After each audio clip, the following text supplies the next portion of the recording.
Hey folks, Rehmeyer Allatt here, criminal defense attorney in Happy Valley State College, PA. I want to talk to you very briefly about asset seizure under the Pennsylvania Forfeiture Act, okay? This is an act under Pennsylvania law that allows law enforcement to seize property from people that they believe to be illegal. Okay? Now, they don't have to establish that it's illegal before seizing it. They seize first, they prove it later. Okay? So people can be driving down the road, have cash in their car, have a routine traffic stop that leads to a consent search. I talk about consent searches in another video. Don't do that.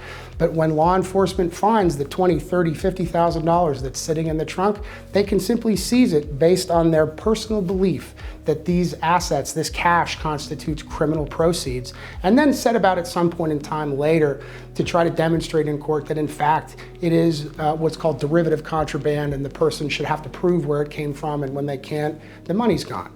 So this is a pervasive practice that happens around the Commonwealth of Pennsylvania, around the United States, in states all over, and it leads to the seizure in the aggregate of billions of dollars from private citizens over the course of a single year in some instances. Now, of course, there are times when law enforcement is using this and seizing proceeds that are clearly illegal proceeds, but there are also times when they are seizing items from people that are innocently, properly, and legally possessed, but this seizure nevertheless occurs because of some facial belief that law enforcement has that, you know, a person shouldn't have $20,000 in cash.